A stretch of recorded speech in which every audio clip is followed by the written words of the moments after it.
Good evening. I'm Derek Fildebrandt, publisher of the Western Standard. Today is July 13th, 2022. Thank you for joining us on the pipeline today. We've got a great show. I'm joined as usual by Western Standard news editor Dave Naylor, who did not get the Stampede clothing memo today and is actually dressed professionally. How are you? Got to dress for success. That's right. But also joining me in cowboy cosplay is Western Standard opinion and broadcast editor Cory Morgan, wearing something that this morning gave me epilepsy. I'm dressed for failure, but I don't have to wear a necktie. What did you pay for that shirt? It was $80. $80. I saw you coming. Well, hitting Lamley's in the middle of Stampede week is about as dumb a shopping idea. This was one of the cheap ones. Well, you've got nice mother of pearl buttons. I do, eh? It's Rookie move. Okay, amateur hour. Okay, I didn't bring my hat today. So, well, today we're going to be talking about the media claiming that Justin Trudeau was hailed as our savior as he came to the Calgary Stampede. He was mobbed, thronged by loving Calgarians. We're a bit confused by that. I think I saw some gallows and pitchforks and torches, but I don't think I saw the love in. I don't know about you guys, but we're going to talk about the media's coverage of Justin Trudeau's glorious and triumphant entry into Calgary for the Stampede. We're going to be talking about the Western Standard sort of debate that we held last Friday. We had some Conservative Party of Canada leadership candidates in town for an event that the Western Standard hosted at the Petroleum Club. Very interesting. Some pretty unexpected reactions, actually. Some of you might get angry by what we have to say if you didn't watch it. But we're going to be talking about who won that leadership event that we had last Friday. And Tamara Lich, Canada's most wanted international terrorist and fascist agitator, rightfully behind bars again, making sure that she can't terrorize people, making sure that Canadians are kept safe from the terrorism. I've been sleeping better at night knowing she's locked up. Yeah. I mean, I'm still triggered if I see a bouncy castle. If I see a hot tub, I just melt down. Okay, before we get going, though, I want to thank one of our great sponsors, the Canadian Shooting Sports Association. Watchers of the show will know that I've been a member of the Canadian Shooting Sports Association for over a decade. These guys are Canada's leading organization defending the rights of law-abiding firearms owners in Canada. The Canadian Shooting Sports Association has been at the front lines of ensuring that the politicians, at least those who will listen, understand smart firearms policy and regulation, that if that's not an oxymoron in and of itself, but also making sure the Canadians are educated, that the voters know what is what, because the politicians are going to follow what they do. If you are a gun owner in Canada and you're watching this or listening to this right now, you need to become a member of the Canadian Shooting Sports Association. Join it like I have. I trust them with my membership dues to defend my rights as a firearms owner in Canada. If you're not yet a member, go to CSSA-CILA.org and become a member. It's worth every penny. Because if you don't, we're going to be where the Liberals want us to be real soon, and that's guns only in the hands of bad guys in the government. Same thing. Same thing some days. Well, at least the government's keeping us safe from terrorists like Tamara Lich, right? All right. Also, speaking of memberships, if you're not yet a member of the Western Standard, go to westernstandard.news right now. You can become a member for only $10 a month or $99 a year, giving you unlimited access to all Western Standard content. In addition, you'll be supporting independent, bailout-free media focused on Western Canadians. We're pretty much the only ones of our type focused on the West in Canada here, and one of a very, very small handful of media in Canada that refuse to accept the media bailout. So check it out. Go to westernstandard.news and click on membership to join us. Well, speaking of media and government-paid media, I forget which outlet it was, but Dave, I'm sure you'll tell us. Media reported that Justin Trudeau was, quote, mobbed by his loving supporters in Calgary. Tell us a bit about this. Well, I was too young for Beatlemania, Derek, but reading those reports in the mainstream media, I thought that's what had happened again when Trudeau was in town on Sunday morning. Canadian press report went out across the country that he was mobbed by supporters and had a great old time at the Stampede. The truth is that he flew in on an unscheduled flight, left that morning from Ottawa, didn't tell anybody. There was no media press release saying he was coming. He landed, he was whisked into a private Liberal invitation-only pancake breakfast where RCMP snipers were on the roof. And of course he was... To making sure Tamara doesn't get... Making sure Tamara... Yeah. She could have escaped from prison. Yeah. So, Trudeau flipped, I think, one pancake. And obviously was mobbed by supporters because they're Liberal supporters, invitation only. Of course, a lot of the pictures showed him being mobbed by one person and the rest were security guards around him, of course. Who did not have any guns. No guns there. No. So that was it. Then he got on his Challenger and flew directly to Montreal. So certainly burning up the emissions for an hour or so visit to Calgary. But yeah, the mainstream coverage that evening and the next day was positively gushing. And strangely, they all had basically the same headline: Trudeau mobbed at Stampede. In fact, CTV actually ran a picture of Trudeau in 2018 at the Stampede, where he actually went to the midway, and he was a bit more popular back in 2018 than he is now. But they ran that photo under a headline, Trudeau mobbed at the Stampede. It was not good. Not a good day for the mainstream media. I think there was a picture, I think it was this year, because he was with Calgary Mayor Jody Gondek. Right. And they were at the grandstand. But if you pay attention, it's an empty grandstand. They dared not go while human beings were around. Maybe there were a couple of bulls and kicking horses around, or bucking horses. But they went to an empty grandstand so they could have a picture at the Stampede itself. Yeah, but you know what the reaction would be if it was a full grandstand. He would be heartily booed. Corey, the PMO doesn't want that. Corey, so Trudeau shows up. I think a more accurate headline, if we're going to say this was news, would be Liberals support Trudeau, or Liberals support Liberal leader. He went to a closed invitation-only event. We didn't hear about it. I didn't see any publicity and advertising for this event anywhere. Every politician and all the Calgary politicians who hold events here, they advertise the hell out of it because they want lots of Calgarians and visitors in town to go to their events. What do you think would have happened if Justin Trudeau just went down, right after the regular rodeo before the chuck wagons and grandstand show? What do you think would happen? Well, if you were right down at the grounds and had that many people in the audience, he would be booed so much nobody would be able to hear anything he was mumbling and saying. And likewise, if public word had gotten out about where he was holding his staged event, it would have been attracted protesters and hecklers and shouters and screamers. And they knew that. Like, it was a politically wise stunt and photo opportunity. I don't fault the Liberals for doing this. It's smart the way they handled it. They would have gotten mobbed by angry people. Yeah. They would have been mobbed, just not in the way they wanted. It's the media that was stomach-wrenching for this. I mean, they were so complicit in building that false image of Trudeau coming to Calgary being, adored by as many fans and hugged him. Yeah. Even in the stock photo they used for all of those, if you look, it's a dozen people, and if you look beyond it, it's an empty parking lot. Like, this was a grossly staged thing, and not a single legacy media outlet uttered a peep in critique of it. Dave, you've worked in kind of mainstream and legacy media most of your career before we decided to do something like the Western Standard here. Do you think this was not meeting basic journalistic standards here? Like, was something amiss? Because it just seems to be operating in a parallel universe here. Like, was this outright dishonest or misleading? Do you think this was not living up to basic principles? I mean, to get the story so wrong, it can't be anything else but not following the regular principles. There was no mention of the Gondek photo in front of an empty grandstand. Again, like I said, CTV used a 2018 photo. I mean, how is that journalistically good? Well, I think it would be okay if it's captured. The idea of the photo is more or less to capture the essence of what's happening. Sure. And so, if Trudeau had been down on the rodeo grounds and it was an older photo, but it was not misrepresenting it, then fine. Because, we know around here, getting photographers out to these things is expensive and time consuming.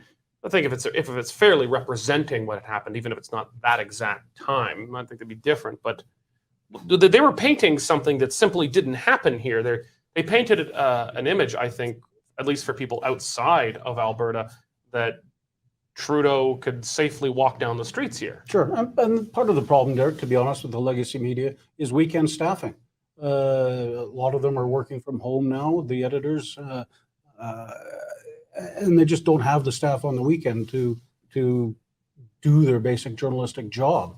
So they would take that one report, throw the same headline on it, and that's how it gets across newspapers across the country. Right? It started with a news wire. It was CP. Yeah, it was just Canadian press. So it also may have just been a case of sometimes it's a risk, even for us. If you give an exclusive access to a story, that can affect the coverage of it sometimes. Certainly. And I don't think any of the media were told about this except for, I guess, that one Canadian press reporter, and I don't even know who that is. Graham, he was a veteran reporter, actually. Yeah. It wasn't Graham Thompson. No. No, okay. I don't know. So I have no malice towards this reporter. I don't even know who it was. But it appears that was probably the only reporter told about this happening. Maybe there was some local ethnic press. It was Northeast Calgary. But,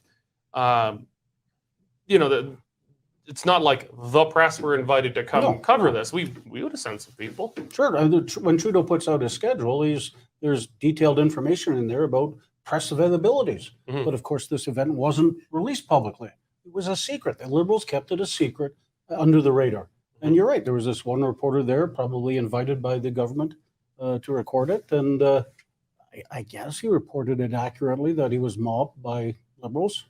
No, you say he was mobbed by supporters, not Yes. mobbed by a bunch of Liberal members. Exactly. Yeah, I mean, you can see where he said it. Hey, you got an exclusive to the Prime Minister.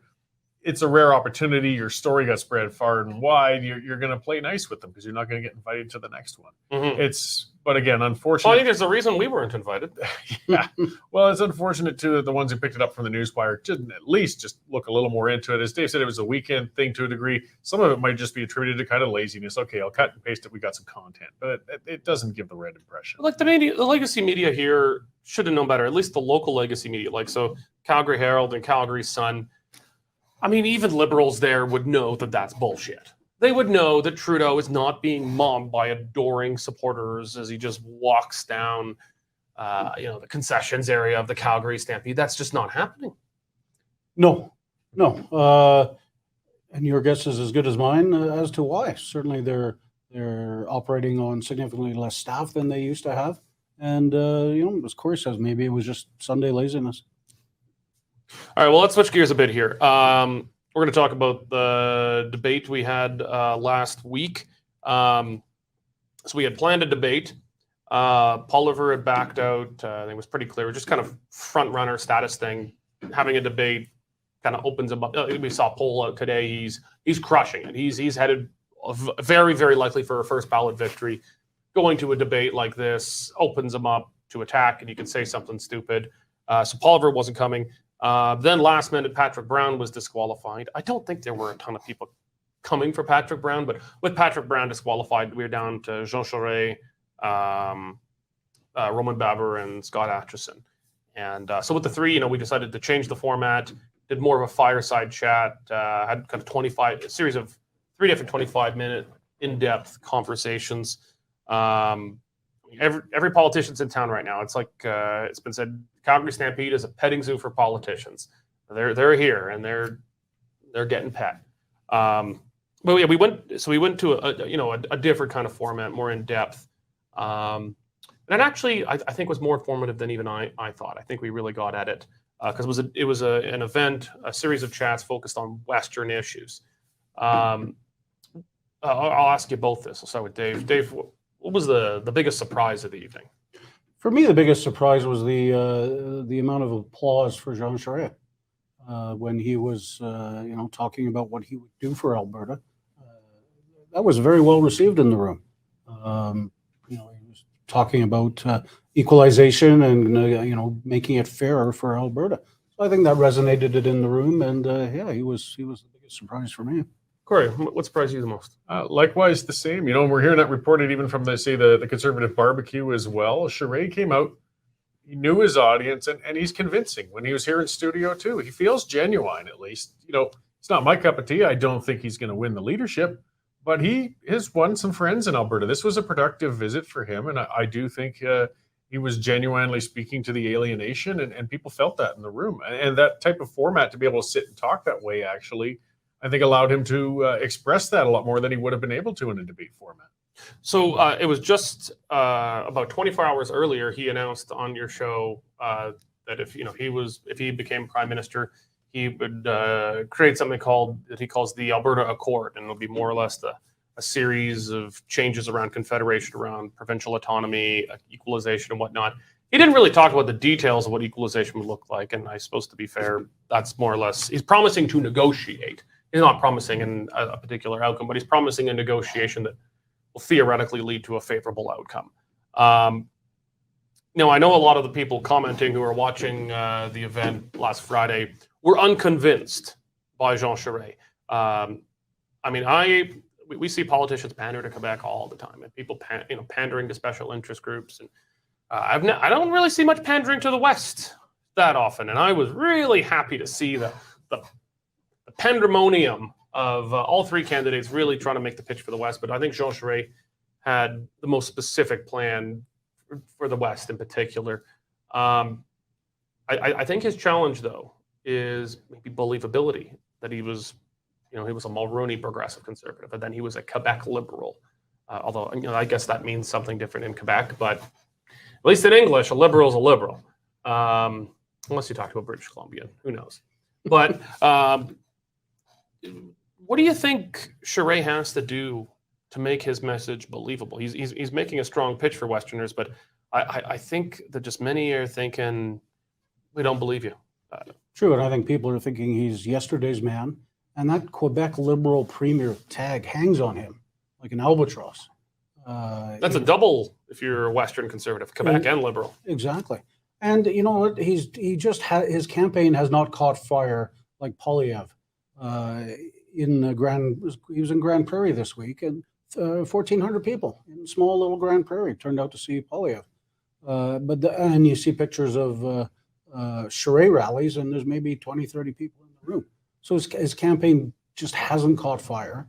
But he talks a good game when he's talking about Alberta. So Charest made a pretty serious pitch for Western voters, and I don't know if you believe him. I don't know if I believe it, but a lot of people are pretty skeptical about it because politicians make promises all the time. But Poilievre is making, I said it right. Poilievre is making some pretty big promises too, and conservatives, at least in significant numbers, are believing what he has to say. People thought Scheer was genuine too, right? With the carbon tax. Yeah, well, some people are dumb. But what do you think Charest has to do to convince Westerners and Albertans that he means this, that this is a promise he would follow through with if he became prime minister? Yeah, and I got that mixed up. It was O'Toole with the carbon tax flipped off. We've gone through so many conservative leaders, it's hard to keep track anymore. Yeah. But yeah, there's so much cynicism. And again, I mean, personally, I feel he's a bit genuine. I think some people might feel that way. But again, they get there and they get to Ottawa. Well, we'll work on that. We'll kick the can down the road. And it'll be a watered down follow through at best if he got in. I think that's what people feel. So I think he surprised people. He seemed more genuine in speaking directly to these issues, but it's still not enough to tip us over the edge in the West typically and make that much difference in his campaign. So Scott Atchison, I think he's the least known of the candidates. That's fair to say. I don't think he really stood out very much at this event. And he hasn't really stood out really in any of the debates. His positions, he's got a few interesting positions. He's against supply management, and well, that wins you some points with folks like us around here pretty easily, but not a lot of big, bold policy positions. He didn't really stand out. What was your impression of Atchison's Western pitch? Well, I was asleep for that 25 minutes. I was there. Yeah, that moderator was terrible. Yeah, I know. Felt like another episode of The Pipeline. Yeah. Atchison's he's just bland. He's milquetoast. He's white bread. As you say, he's got some fairly decent policies when it comes to firearms and supply management, but he's not Mr. Excitement. He's not a Poilievre style quality orator. And he lost points with me because he didn't even stick around for the Q&A with the media afterwards. Got out of Dodge. He was getting so much other media. Yeah, maybe. Maybe. Well, so let's cover Rowan Baber a bit here. Out of the three on stage, I think he's perceived as probably the furthest to the right. He made a name for him. So the best thing that ever happened in his political career was getting kicked out of caucus by Doug Ford. He's taken the most interesting route back into politics that I've seen, which is screw you, I'm running for prime minister. What kind of a Corey? How strong of an impression do you think Baber made in this? I think he made a decent one. Again, he's not going to win the race, but as you said, he's establishing himself. I mean, he would have languished in the Ontario legislature, or maybe would have risen the ranks over time. Who knows? But he's presented himself as a respectable, level-headed, small C conservative candidate in this leadership race. And even if he's not going to win it, he's going places, or he's going to be a part of that party. And that's important to him. If he'd have just left the provincial legislature and tried to run for an MP spot, he might even have a hard time winning a nomination. But I think whoever wins this race is going to have to make sure to take Baber seriously, and he'll be a part of that party. Yeah, and I think his comments on vaccines and mandates went down well with the crowd. And as Corey says, if he runs for the Tories in the next election and Poilievre becomes prime minister, he's got to be a serious candidate for cabinet. All right. Well, still with you, Corey. Who do you think won? If they weren't going at each other like a debate, but if you're going to say, who. Call it a win, I'd still say Charest. Talking to people in the room afterwards and everything, a lot of them already had their preconceived notions of him. Mm-hmm. So when I saw people saying, wow, I didn't expect that of him, and saying it in a positive way, that's a win. Again, it won't win him the leadership, but he definitely endeared himself to that crowd. Dave? Ditto. I think it's because we had such low expectations. I mean, Quebec Liberal, and when he was a conservative, he was a Brian Mulroney Quebec Conservative, which was not the nicest thing for the West. It resulted in the Bloody Reform Party being created as a result. But I think he easily exceeded everyone's expectations, all of ours too. As did the moderator. Well, thank you. You're welcome. I'll remember that when we're doing Christmas bonuses. Thank you. Thank you. Very much. Okay, well, we're going to switch to Tamara Lich now. Tamara Lich, Canada's Most Wanted. We should do a story on that. Canada's Most Wanted. She's back in jail. Silly that she was ever charged with anything to begin with, but apparently violated bail conditions back in jail. What happened? She posed for a photograph. She had a list of people that she wasn't supposed to associate with. So at a recent gala freedom dinner, ironically, in Toronto, she posed for a photograph where he was in the same photograph as her. So several homicide detectives flew across country, arrested her, hauled her back to Ottawa jail, where a justice of the peace denied her bail. So not a judge, but a justice of the peace. So I'm sure there's going to be an appeal. But we're talking about a trial possibly in 2024, which would mean she'd be in jail for 2 years before a trial would ever come up, which is absolutely disgraceful. It's disgusting. It's third world country type stuff. The other new thing today is a Give, Send, Go campaign has been started with the approval of Tamara's lawyer to raise money. She's lost her job, obviously. She needs help covering legal fees. And even though it only started this morning, last time I checked, it was at $25,000. Let's try to get the URL up for that Give, Send, Go up on the screen if we can right now. And let's just make a note if you're show. Get on Twitter and move that too. I didn't know about it, so well worth it. She shouldn't be going bankrupt because of this. You know what? We should put that up on your show for the next few days. Let's get that link up and push that, because we'll push that on Triggered for sure. Yeah, absolutely. Let's do that, because this is bonkers third world tin pot dictator stuff. She's on these very low charges. These are really low charges to begin with. They threw the book at her to try to get her with everything they could, and it's still pretty light stuff. And so she's being honored at a gala for her bravery, and someone comes in to take a picture, and that's enough to consider it a bail condition throw her back in jail. I've got a guy in my neighborhood. So there, about a year and a half ago, there was a machete attacker. This guy went on the C train in Calgary, and he attacked people with a machete. And this guy is just on more or less house arrest, living in my neighborhood, a very quiet family neighborhood. And he's allowed to go around. He's allowed to leave the house with his parents and stuff. So this guy who goes around trying to chop people with machetes like it's bloody Rwanda is free to walk around. But Tamara Lich is locked up here. Does she actually, I know she doesn't actually pose a real threat to us here, but do you think the government that is pushing this genuinely believes she poses some kind of threat to the constitutional order?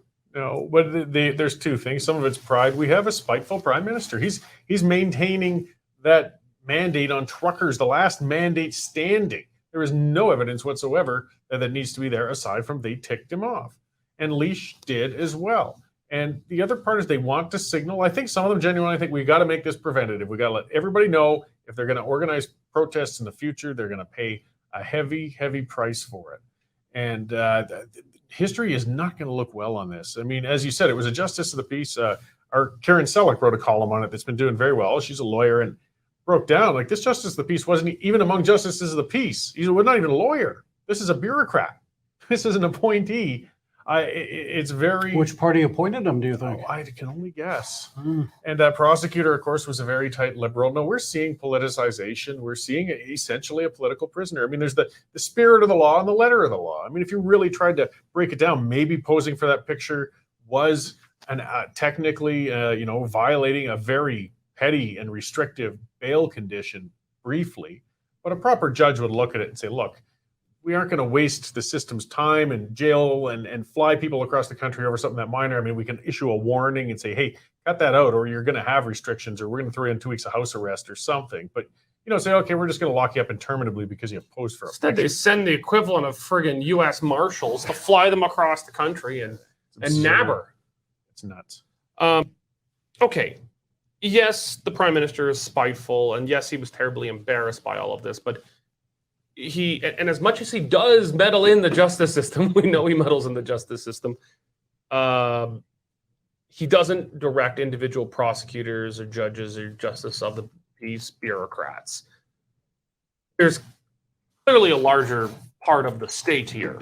Influences is a better word. I mean, it's not like he's making a direct phone call and saying... Yeah, but why would such a large section of the state, the police and prosecutors here, and this bureaucrat justice... If you're a prosecutor who wants to become a judge later, who do you want to make happy? Yeah. You've got to start with basically the arresting officer. Ask him, why did you do this? And he'll probably say, I was only following orders. And they know, well, who ordered you? Then get that guy in. Okay, why did you do this? Well, I was only following orders. And then that way it'll, you can track it down to see where it leads. Well, the government itself declared this to be some kind of insurgency that was warranting of what we used to call the War Measures Act, now the Emergencies Act. So the government did set the tone from the beginning that this was not just a protest. This was some kind of insurrection. But they lied about it, right? Yeah. Mendocino, the Minister of Lying, I think it was like 13 times said we only brought it in because of the police asked us to, and they didn't. Yeah. He outright lied about it. And repeatedly. Even when it's proven wrong, he just kept lying anyway. Yeah. So, sorry. So how long do we expect she's going to be locked up here? Well, like I said, the trial could be as late as 2024. So and the justice system is backed up everywhere from COVID and stuff. Yeah. So I would expect the next step would be an appeal to an actual real judge. There's no way they're going to keep her in jail for that time like that. I wouldn't have thought they'd put her in the first place either. Nothing surprises anymore. That's true. The charges were ridiculous. The fact that the Crown tried to keep her without any bail from the very beginning shows that they were out to get her unreasonably so. Like, what's the threat here? Like, we let freaking pedos out on bail. We let accused murderers out on bail. There was a cop killer out on bail last year in Ontario. We got a machete attacker in my own neighborhood out doing his thing. It's disgusting. All right. Well, we're going to end it on that optimistic note. We're going to wrap it up here. I want to thank all of our Western Standard members. If you're not yet a member of the Western Standard, go to westernstandard.news and click on membership. You can join for only $10 a month or $99 a year. Well, that's it. I think we need to get back to some stampeding here. I'm all dressed. Let's go. Yahoo. You're good to go. Dave, Corey, thank you very much for joining today. And thank all of you for joining us. God bless.